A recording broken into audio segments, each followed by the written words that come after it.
السلام علیکم ورحمۃ اللہ وبرکاتہ۔ حضرت عیسیٰ علیہ السلام جب تشریف لائیں گے تو وہ عدل و انصاف جو ہے وہ کریں گے اور احکامات شریعہ نافذ کریں گے، عدل کریں گے۔ تو یہ سارے معاملات جو وہ کریں گے تو وہ تو شریعت موسوی پہ عمل پیرا تھے، تو شریعت محمدی کا علم انہیں کیسے ہوگا؟ دیکھیے، یہ بات تو ہمارے ہاں احادیث متواترہ میں بہت دفعہ آئی ہے کہ حضرت عیسیٰ علیہ السلام آئیں گے، اور اس پر سینکڑوں احادیث مبارکہ ہیں۔ اس متفق علیہ احادیث مبارکہ، صحیح بخاری حدیث 3448، صحیح مسلم حدیث 246، پھر سنن الترمذی، سنن ابن ماجہ، مسند امام احمد، صحیح ابن حبان، مصنف عبد الرزاق، مصنف ابن ابی شیبہ، شرح السنہ، یعنی احادیث تواتر کے ساتھ ہیں کہ حضرت ابو ہریرہ بیان کرتے ہیں کہ حضور اکرم صلی اللہ علیہ وآلہ وسلم نے فرمایا کہ اس ذات کی قسم جس کے قبضہ و قدرت میں میری جان ہے، ان قریب تم میں ابن مریم نازل ہوں گے، احکام نافذ کرنے والے، عدل کرنے والے۔ وہ صلیب کو توڑ ڈالیں گے، خنزیر کو قتل کریں گے، جزیے کو ختم موقوف کر دیں گے، کیونکہ کوئی غیر مسلم بچے گا ہی نہیں تو جزیہ کس سے لیا جائے گا، رائٹ؟ کوئی سب مسلمان ہوں گے تو کوئی خنزیر کا کھانے والا نہیں ہوگا، تو خنزیر کو قتل کرنے سے یہ مراد ہے۔ صلیب کو توڑ ڈالیں گے، یعنی کہ عیسائی رہیں گے ہی نہیں دنیا میں، کوئی عیسائی نہیں ہوگا۔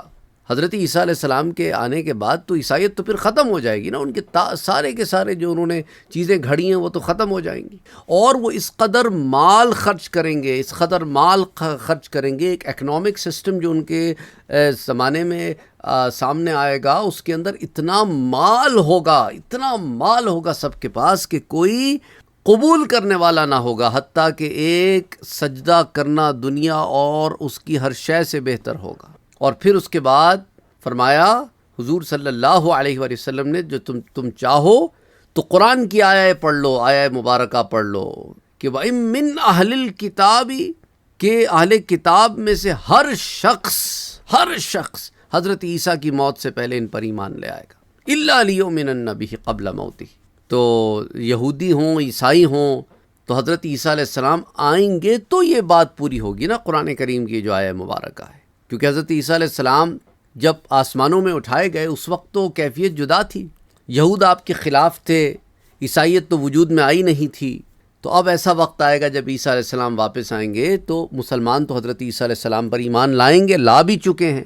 ہم تو ایمان رکھتے ہیں نا، حضرت عیسیٰ علیہ السلام اللہ کے نبی ہیں، اللہ کے رسول ہیں، لیکن عیسائی اپنے عقیدے میں ڈھل مل ہیں، اور یہود وہ تو مانتے ہی نہیں حضرت عیسیٰ علیہ السلام کو، تو وہ سارے مانیں گے حضرت عیسیٰ علیہ السلام کو۔ اب آ جائیں اس نقطے کی طرف جس کا میں نے حدیث مبارکہ آپ کے سامنے اس لیے رکھی، وہ لوگ جو اس سوال کو اٹھاتے بعد میں، تو ہم نے اس کا یہی جواب دے دیا کہ متفق علیہ احادیث مبارکہ کئی ذخائر ہیں، کچھ 40 کے قریب احادیث مبارکہ کم از کم اس ضمن میں تو آتی ہیں جس میں حضرت عیسیٰ علیہ السلام کے نزول کا ذکر ہے۔ تو اب رہا یہ سوال کہ حضرت عیسیٰ ہمارے رسول صلی اللہ علیہ وسلم کی شریعت کا علم کیسے ہوگا، اور اتنا علم ہو کہ وہ اس علم کے مطابق احکام بھی جاری کر سکیں۔ تو اس کے پھر متعدد جوابات ہیں، کئی جوابات ہیں کہ تمام انبیاء کو ہمارے نبی کی شریعت کا علم تھا، تو حضرت عیسیٰ علیہ السلام بھی تو پچھلی امتوں میں گزرے ہوئے نبی ہیں، آپ کو بھی علم تھا۔ اب دیکھیں نا، عالم ارواح میں قرآن کیا کہتا ہے، اللہ نے سارے نبیوں سے ایک عہد لیا کہ جب تم حضور کے زمانے کو پاؤ تو تم نے حضور کی معاونت بھی کرنی ہے، حضور پہ ایمان بھی لانا ہے۔ تو شریعت مطہرہ سے واقفیت ہوگی تو معاونت کریں گے نا، اور ایمان بھی لائیں گے۔ اچھا، حضرت محمد مصطفیٰ صلی اللہ علیہ وسلم نے حضرت عیسیٰ کے نزول کے بابت بھی بتایا، اور عدل کے قائم کرنے کے متعلق بھی بتایا۔ اچھا، امام ابو بکر احمد بن حسین بیہقی، امام بیہقی متوفی ہیں 458 ہجری، 1000 سال پہلے آپ کا زمانہ گزرا ہے۔ آپ روایت کرتے ہیں، وہاب ابن منبہ نے ذکر کیا ہے کہ جب اللہ نے موسیٰ علیہ السلام سے یہ کہا کہ کلام فرمایا، تو موسیٰ علیہ السلام نے کہا کہ اے میرے رب، میں نے تورات میں یہ پڑھا ہے کہ ایک امت تمام امتوں میں افضل ہے، لوگوں کے لیے ظاہر کی گئی ہے، وہ نیکی کا حکم دیں گے، برائی سے منع کریں گے، اور اللہ پر ایمان رکھیں گے، تو اے اللہ ان کو میری امت بنا دے۔ تو اللہ نے فرمایا وہ تو امت احمد ہے۔ حضرت موسیٰ نے کہا میں نے تورات میں پڑھا ہے کہ ایک امت تمام امتوں کے آخر میں آئے گی، اور قیامت کے دن وہ سب سے پہلے جنت میں داخل ہوگی، تو اے اللہ ان کو میری امت بنا دے۔ تو اللہ نے فرمایا وہ تو امت محمد ہے۔ حضرت موسیٰ نے کہا کہ اے میرے رب، میں نے تورات میں پڑھا ہے کہ ایک امت صدقات کو کھائے گی اور اس سے پہلے کی امتیں جب صدقہ دیتی تو اللہ ایک آگ کو بھیجتا جو صدقے کو کھا جاتی، تو وہ کسی کی کنزمپشن میں نہیں آتا تھا، لیکن یہ امت کنزیوم کرے گی صدقے کو، اور کوئی آگ آ کے اس صدقے کو نہیں کھائے گی۔ تو اے اللہ، اتنی اعزاز والی امت کو میری امت بنا دے۔ اللہ نے فرمایا وہ تو امت احمد ہے۔ حضرت موسیٰ نے کہا ہے میرے رب، میں نے تورات میں پڑھا ہے کہ ایک امت جب گناہ کا منصوبہ بنائے گی تو اس کا گناہ نہیں لکھا جائے گا، یعنی گناہ کرنے کے بارے میں سوچے گی تو بھی گناہ نہیں لکھا جائے گا، یہاں تک کہ گناہ کر لے تو پھر ایک گناہ لکھا جائے گا، لیکن نیکی کرنے کے بارے میں سوچے گی تو نیکی لکھ لی جائے گی، اور نیکی کر لے گا تو 10 گناہ سے 700 گناہ تک لکھ لی جائے گی۔ تو اے اللہ، پھر اس امت کو میری امت بنا دے۔ اللہ نے فرمایا وہ امت احمد ہے، یعنی یہ ساری خصوصیات حضرت موسیٰ علیہ السلام کو امت محمدی کی بتائی گئیں، اور حضرت عیسیٰ علیہ السلام تو شریعت موسوی پر تھے، آپ کو بھی اس کا علم ہے۔ اچھا، اسے امام بیہقی نے دلائل النبوہ کی جلد 1 صفحہ 379 380 پہ ذکر کیا ہے۔ اچھا، یہ ہماری شریعت کے وہ احکام ہیں جو سابقہ شریعتوں میں نہیں ہیں، تو موسیٰ علیہ السلام کو ان احکام پر اللہ نے مطلع فرما دیا۔ اچھا، اسی طرح داؤد علیہ السلام کے متعلق آتا ہے دلائل النبوہ کی جلد 1 صفحہ 380 پر کہ وہاب ابن منبہ حضرت داؤد علیہ السلام کے بارے میں بتاتے ہیں کہ اللہ نے حضرت داؤد کی طرف زبور میں وحی کی کہ اے داؤد، ان قریب تمہارے بعد ایک نبی آئیں گے جن کا نام احمد بھی ہوگا اور محمد بھی ہوگا، وہ صادق بھی ہوں گے اور سردار بھی ہوں گے، میں ان پر کبھی ناراض نہیں ہوں گا اور نہ کبھی وہ مجھ سے ملول ہوں گے، اور ان کی امت کو میں نفل پڑھنے پر انبیاء کے نوافل کا اجر دوں گا، اور ان کے فرائض پر انبیاء اور رسول کے فرائض کا اجر دوں گا، حتیٰ کہ جب وہ قیامت کے دن میرے پاس آئیں گے تو ان پر انبیاء کی طرح نور ہوگا، کیونکہ میں نے ان پر ہر نماز کے لیے اس طرح وضو کرنا فرض کیا ہے جس طرح ان سے پہلے نبیوں پر وضو فرض کیا تھا، اور ان پر اس طرح غسل جنابت فرض کیا ہے جس طرح ان سے پہلے نبیوں پر فرض تھا، اور ان پر اس طرح حج فرض کیا ہے جس طرح ان سے پہلے نبیوں پر فرض تھا، اور ان کو اس طرح جہاد کا حکم دیا ہے جس طرح ان سے پہلے نبیوں کو جہاد کا حکم دیا تھا۔ تو دلائل النبوہ میں یہ بات بھی آتی ہے، تو حضرت داؤد بھی اس پر مطلع ہیں کہ شریعت محمدی کے کیا احکامات ہیں۔ سو اسی طرح جائز ہے کہ اللہ نے حضرت عیسیٰ کو بھی ہماری شریعت کے احکام سے مطلع فرما دیا ہو، کیونکہ حضرت عیسیٰ کے پاس زبور کا علم بھی ہے اور تورات کا علم بھی ہے۔ اچھا، پھر دوسرا طریقہ کار یہ ہو سکتا ہے کہ حضرت عیسیٰ علیہ السلام کے لیے ممکن ہے کہ وہ قرآن میں غور کر کے اس شریعت کے تمام احکامات کو حاصل کر لیں، کیونکہ قرآن کریم تمام احکامات شریعہ کا جامع ہے، اور ہمارے نبی نے قرآن مجید ہی کے تمام احکام کو اپنی سنت سے بیان فرمایا، اور امت کی عقلیں نبی کی طرح ادراک کرنے سے عاجز ہیں، کیونکہ حضرت عیسیٰ اللہ کے نبی ہیں، وہ اس میں وہ ادراک کر سکتے ہیں جو عام امتی نہیں کر سکتا۔ اچھا، پھر حضرت عائشہ رضی اللہ تعالی عنہ بیان کرتی ہیں کہ حضور صلی اللہ علیہ وسلم نے فرمایا کہ میں اسی چیز کو حلال کرتا ہوں جس کو اللہ نے اپنی کتاب میں حلال کیا، اور میں اسی کو حرام کرتا ہوں جس کو اللہ نے بھی اپنی کتاب میں حرام کیا۔ معجم الاوسط کی روایت ہے جو امام طبرانی نے لکھی ہے، اور اسی لیے امام شافعی فرماتے ہیں حضور صلی اللہ علیہ وسلم نے جس قدر احکام بیان فرمائے ہیں ان سب کو آپ نے قرآن سے حاصل فرمایا، پس جائز ہے کہ حضرت عیسیٰ بھی اسی طرح قرآن سے اور ہمارے نبی کی سنت سے اسلام کے احکام حاصل کر کے اس امت میں نافذ فرمائیں گے۔ اچھا، ایک صورت اس کی یہ بھی ہو سکتی ہے، حضرت عیسیٰ علیہ السلام نبی ہونے کے باوجود جو ہمارے نبی کے صحابہ میں شامل ہیں، اور اس پر جو ہے حافظ ابو القاسم علی بن الحسن، جنہیں آپ ابن عساکر کے نام سے جانتے ہیں، متوفی 571 ہجری، اپنی سند کے ساتھ یہ روایت لاتے ہیں کہ حضرت انس رضی اللہ تعالیٰ عنہ بیان کرتے ہیں کہ میں نے حضور صلی اللہ علیہ وسلم کے ساتھ میں کعبے کے گرد طواف کر رہا تھا، میں نے دیکھا کہ آپ نے کسی سے مصافحہ کیا، اور ہم نے اس کو نہیں دیکھا۔ ہم نے کہا یا رسول اللہ، ہم نے آپ کو کسی سے مصافحہ کرتے ہوئے دیکھا ہے۔ مصافحہ کرنا سمجھتے ہیں آپ؟ ایک شخص کا ہاتھ دوسرے شخص کے ہاتھ میں دے کے یوں ہاتھ ملانا، سلام کرتے وقت جو آپ ایک دوسرے سے ہاتھ ملاتے ہیں، اسے ذرا مشکل اردو میں مصافحہ کہتے ہیں، ٹھیک ہے؟ تو صحابی رسول نے کہا حضرت انس نے کہ ہم نے تو کسی کو نہیں دیکھا لیکن آپ کو مصافحہ کرتے ہوئے دیکھا، تو آپ نے فرمایا وہ میرے بھائی عیسیٰ ابن مریم ہیں، میں ان کا انتظار کر رہا تھا حتیٰ کہ انہوں نے اپنا طواف مکمل کر لیا، پھر میں نے ان کو سلام کیا۔ تو اب حضرت عیسیٰ علیہ السلام کی اس دنیا میں حضور سے ملاقات، تو وہ اللہ کے نبی، اللہ کے رسول ہونے کے ساتھ ساتھ امت محمدی میں جب نازل ہوں گے، ان کا جو نزول ہوگا تو وہ حضور کے صحابی بھی ہو گئے اس طرح. سمجھ آ رہی ہے بات آپ کو؟ تو وہ صحابہ میں بھی شامل ہو گئے. حضرت ابو ہریرہ بیان کرتے ہیں، یہ تو تاریخ دمشق الکبیر سے میں نے آپ کو روایت کی نا، جلد 5 صفحہ 339 میں حدیث 11302. حضرت ابو ہریرہ کی بھی ایک روایت ہے کہ حضور صلی اللہ علیہ وسلم نے فرمایا کہ تمام انبیاء باپ شریک بھائی ہیں، ان کی مائیں مختلف ہیں، یعنی ان کی شریعتیں مختلف ہیں، اور ان کا دین واحد ہے، اور میں عیسیٰ کے سب سے زیادہ قریب ہوں، کیونکہ میرے اور ان کے درمیان کوئی نبی نہیں ہے، اور وہ جس وقت نازل ہوں گے تو میری امت پر خلیفہ ہوں گے. جب تم ان کو دیکھو گے تو پہچان لو گے. وہ بہت دراز قد کے نہیں ہیں، وہ بہت لمبے نہیں ہیں، متوسط القامت ہوں گے، درمیانے قد کے ہوں گے.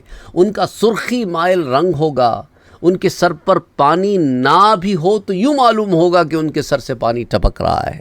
یعنی وہ جس ڈائمنشن سے ٹریول کر کے تمہارے ڈائمنشن میں داخل ہوں گے، وہاں پانی کی کیفیت یہ ہوگی کہ سر پہ نظر آتا ہوگا پر بالوں کو گیلا نہ کرتا ہوگا. اللہ اکبر.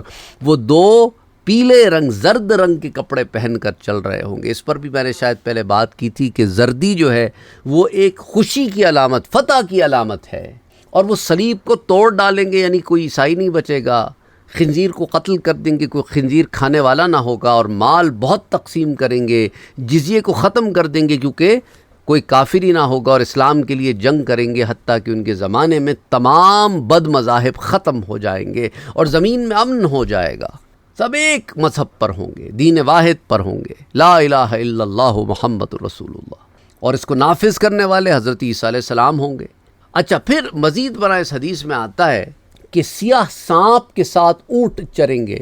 یعنی ایسا امن ہوگا، ایسا امن ہوگا. اس کو ایک ایگزامپل سے سمجھایا گیا ہے کہ سانپ اور اونٹ چریں گے، اور سانپ جو ہے وہ اونٹ کو کاٹیں گے نہیں، یعنی ایسا امن ہوگا. اور چیتے بیلوں کے ساتھ گشت کریں گے، کھائیں گے نہیں بیلوں کو. اور بھیڑیے بکریوں کے ساتھ، اور بچے سانپوں کے ساتھ کھیلیں گے، اور وہ ان کو نقصان نہیں پہنچائیں گے. یعنی اتنا امن ہوگا کہ کوئی شے کسی شے کو نقصان نہیں پہنچائے گی. اور حضرت عیسیٰ زمین میں 40 سال رہیں گے، پھر فوت ہو جائیں گے، اور مسلمان ان کی نماز جنازہ پڑھیں گے. اب یہ اس حدیث میں وہم نہ کیا جائے کہ حضرت عیسیٰ ہماری نبی کی شریعت کو منسوخ کرنے والے، بلکہ منسوخ کرنے والے ہمارے نبی ہیں پچھلی تمام شریعتوں کو. کیونکہ آپ نے بتا دیا کہ جزیہ اور جہاد کی مشروعیت کی مدت نزول عیسیٰ تک ہے. اچھا، یہ واقعہ جو ہے، یہ حدیث جو ہے، یہ بھی تاریخ دمشق الکبیر اس میں آتی ہے. اور ان احادیث سے یہ بات ظاہر ہوتی ہے کہ حضرت عیسیٰ علیہ السلام ہمارے نبی کے اصحاب کے حکم میں ہیں، اور اس لیے ہو سکتا ہے حضرت عیسیٰ علیہ السلام ہمارے نبی صلی اللہ علیہ وسلم سے براہ راست اور بالمشافہہ احکام حاصل کیے ہوں. اور نزول عیسیٰ کے بعد چونکہ سب مسلمان ہو جائیں گے، اس لیے پھر جہاد اور جزیے کی تو ضرورت ہی نہیں رہے گی. اچھا، اس کی علماء ایک اور صورت بھی بیان کرتے ہیں. وہ کہتے ہیں کہ دیکھو، یہ بھی ممکن ہے کہ حضرت عیسیٰ علیہ السلام ہمارے نبی کی قبر مبارک پر جائیں اور قبر پر جا کر آپ سے استفادہ کریں. اور اس کی تائید احادیث مبارکہ سے یوں آتی ہے کہ حضرت ابو ہریرہ بیان کرتے ہیں کہ میں نے حضور صلی اللہ علیہ وآلہ وسلم کو یہ فرماتے ہوئے سنا ہے کہ جس ذات کے قبضہ و قدرت میں ابو القاسم کی جان ہے، عیسیٰ ابن مریم ضرور نازل ہوں گے، امام اور انصاف کرنے والے حاکم ہوں گے، اور عدل کرنے والے عادل ہوں گے. وہ صلیب کو توڑ دیں گے، خنزیر کو قتل کر دیں گے، لوگوں میں صلح کرائیں گے اور بغض کو دور کریں گے. ان پر مال کو پیش کیا جائے گا تو وہ مال کو قبول نہیں کریں گے. پھر اللہ کی قسم اگر وہ میری قبر پر کھڑے ہو کر مجھے پکار کر کہیں گے یا محمد، تو میں ان کو ضرور جواب دوں گا. اللہ اکبر. مسند ابو یعلا کی یہ روایت ہے، حدیث 6584، اور تاریخ دمشق الکبیر میں بھی آتی ہے، حدیث 11313، مجمع الزوائد میں بھی آتی ہے، المطالب العالیہ میں بھی آتی ہے. اور ایک اور روایت میں حضرت عیسیٰ حج یا عمرے کے لیے جائیں گے اور فج روحہ کے راستے سے گزریں گے، اور میری قبر پر کھڑے ہو کر مجھ پر سلام کریں گے، اور میں ان کے سلام کا جواب دوں گا. یہ بھی تاریخ دمشق الکبیر میں حدیث نمبر آتی ہے 11312. اور حافظ جلال الدین سیوطی رحمہ اللہ متوفی 911 ہجری، اور ان کی اتباع میں علامہ آلوسی جو متوفی 1270 ہجری کے ہیں، ان احادیث سے صورت پر استدلال کرتے ہیں جو میں نے آپ سے ذکر کی. الحاوی للفتاوی کی جلد 2 صفحہ 162-163، اور اسی طرح روح المعانی کے جز نمبر 22 صفحہ 50 50 and 51. تو ہمارے نبی صلی اللہ علیہ وسلم نے حضرت موسیٰ علیہ السلام کو ان کی قبر میں نماز پڑھتے دیکھا ہے، صحیح مسلم کی روایت ہے، پہلے بھی ذکر کر چکا ہوں، حدیث 2374۔ اور حضرت موسیٰ اور حضرت یونس علیہم السلام کو ہمارے نبی نے تلبیح پڑھتے ہوئے دیکھا، صحیح مسلم کی روایت ہے 166۔ اور حضرت عیسیٰ علیہ السلام کو حضور نے حج کرتے ہوئے دیکھا، صحیح مسلم کی روایت ہے، حدیث 171۔ اور جس طرح ہمارے نبی کی انبیاء سابقین سے ملاقات ممکن ہے، اسی طرح حضرت عیسیٰ کی ہمارے نبی کے ساتھ ملاقات ممکن ہے۔ تو ہو سکتا ہے حضرت عیسیٰ نے ہمارے نبی سے ملاقات کر کے آپ سے اسلام کے احکام حاصل کیے ہوں۔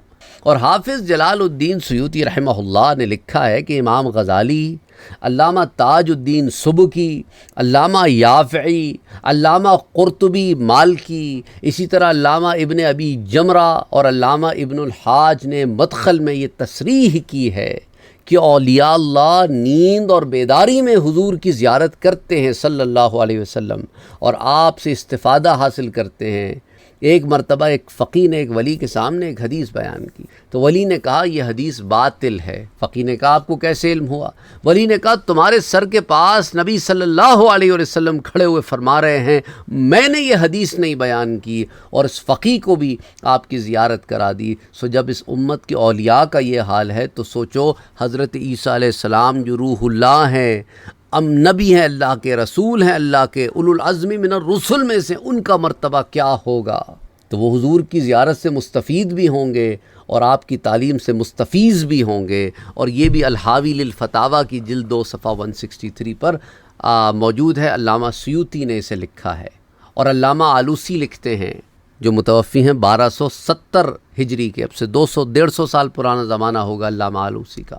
آپ لکھتے ہیں کہ شیخ سراج الدین ابن الملقن نے طبقات الاولیاء میں لکھا ہے کہ شیخ عبد القادر جیلانی رحمۃ اللہ علیہ نے فرمایا کہ میں نے ظہر کی نماز سے پہلے حضور اکرم صلی اللہ علیہ وآلہ وسلم کی زیارت کی۔ آپ نے فرمایا، صلی اللہ علیہ وسلم نے فرمایا کہ اے میرے بیٹے تم واز کیوں نہیں کرتے؟ میں نے عرض کی کہ اے والد محترم میں عجمی شخص ہوں، میں عجم کا رہنے والا ہوں، فصحائے بغداد کے سامنے میں کیسے کلام کروں؟ تو حضور نے فرمایا اچھا اپنا منہ کھولو۔ تو میں نے منہ کھولا تو آپ نے میرے منہ میں 7 مرتبہ 7 times لعاب دہن ڈالا اور فرمایا لوگوں کے سامنے واز کرو اور حکمت اور عمدہ نصیحت کے ساتھ انہیں اپنے رب کی طرف دعوت دو۔ کہتے ہیں پس میں ظہر کی نماز پڑھ کر بیٹھ گیا اور میرے سامنے بہت خلقت جمع ہو گئی، پھر مجھ پر کپ کپی طاری ہو گئی۔ پھر میں نے دیکھا کہ اس مجلس میں میرے سامنے مولا علی رضی اللہ تعالیٰ عنہ کھڑے ہوئے ہیں، اور فرمایا کہ اے میرے بیٹے تم واز کیوں نہیں کرتے؟ میں نے کہا اے والد محترم مجھ پر تو کپ کپی طاری ہو گئی۔ آپ نے فرمایا اپنے منہ کھولو۔ میں نے منہ کھولا تو آپ نے میرے منہ میں 6 مرتبہ اپنا لعاب دہن ڈالا۔ میں نے پوچھا آپ نے 7 مرتبہ لعاب دہن ڈال کر یہ چیز مکمل کیوں نہ کر دی؟ حضرت علی نے فرمایا حضور کے ادب کی وجہ سے، کہ حضور نے 7 مرتبہ ڈالا، میں 7 مرتبہ کیسے ڈال دوں؟ اللہ اکبر۔ علم ادب سے آتا ہے، یاد رکھنا، کبھی بے ادب کو علم نہیں ملتا۔ کچھ علم حاصل کر کے بے ادب ہو جاتے ہیں تو علم ان سے اٹھ جاتا ہے، اور لوگ یہ سمجھنے لگتے ہیں کہ یہ علم والے ہیں، حالانکہ وہ گستاخ ہو کے لغو بانٹ رہے ہوتے ہیں۔ اور بعض بے ادب علم حاصل کرنے نکلتے ہیں، انہیں بھی علم نہیں ملتا۔ علم ادب مانگتا ہے، کیونکہ علم ادب کے ساتھ ہو تو علم میں گہرائی آتی ہے۔ ویسے تو چشمے بہت بہتے ہیں، لیکن گہرائی والے چشمے وہاں سے علم کے وہ موتی نکلتے ہیں کہ بندہ جب اس علم کو دیکھتا ہے تو اس کی عقل دنگ رہ جاتی ہے اور کہتا ہے سبحان اللہ، یہ آیت یہ حدیث ساری زندگی پڑھتے پڑھاتے رہے، کبھی یہ نقطہ سمجھ میں نہیں آیا جو آج حضرت کی مجلس میں سمجھ آ گیا۔ پھر ایسے باب کھلتے ہیں، وہ باب کھولنے والے گہرے علم کے دریا ہوتے ہیں، اور یاد رکھنا وہ پھر ادب والے ہوتے ہیں۔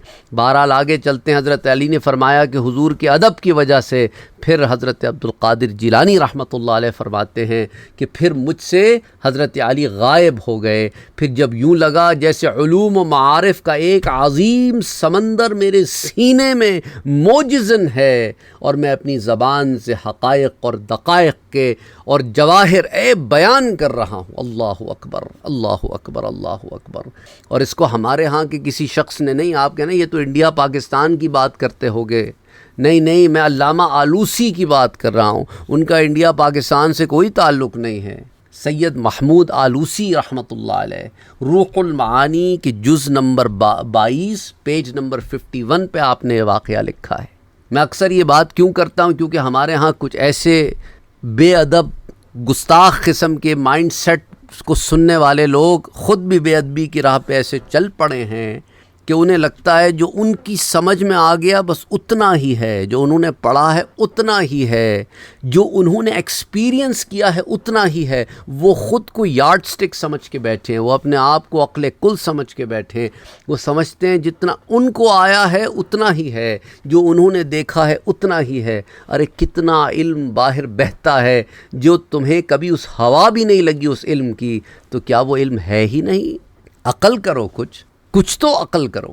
کتنا علم دنیا کا بہتا ہے جسی تمہیں ہوا بھی نہ لگی، تو کیا تم اس کا انکار کر دیتے ہو؟ اور یہ تو وہ علم ہے جو دنیا کے علم سے بہت بڑا علم ہے. اللہ اکبر اللہ اکبر. اس کے لیے تم اپنی ذات کو یارڈ سٹک بنا کے بیٹھے ہو. اب سوال یہ پیدا ہوتا ہے کہ جب پیارے نبی صلی اللہ علیہ وآلہ وسلم نے 7 مرتبہ لعاب دہن ڈال دیا تو مولا علی نے آ کے پھر 6 دفعہ کیوں ڈالا؟ کیا حضور کا ڈالنا کافی نہ تھا؟ تو یاد رکھو اس کے اوپر بھی غلام رسول سعیدی رحمہ اللہ صاحب نے اس پر بات کی ہے. وہ کہتے ہیں کہ حضور اکرم صلی اللہ علیہ وسلم کے لعاب دہن اور آپ کے فیضان میں کوئی کمی نہ تھی. مولا علی نے حضور کے لعاب دہن سے استفادہ اور حصول فیضان کو آسان اور سہل بنانے کے لیے اپنا لعاب دہن ڈالا. جس طرح قرآن مجید کے فیضان میں کوئی کمی نہیں ہے، لیکن اس سے فیضان کے حصول کو آسان بنانے کے لیے اس کی تفسیر کی جاتی ہے، اسی طرح احادیث کی افادیت میں بھی کوئی کمی نہیں ہے، لیکن اس سے استفادے کو آسان اور سہل بنانے کے لیے اس کی شرح لکھی جاتی ہے. سبحان اللہ سبحان اللہ. کیا خوبصورتی سے علامہ غلام رسول سعیدی صاحب نے رحمۃ اللہ علیہ نے اس بات کو سمجھایا ہے.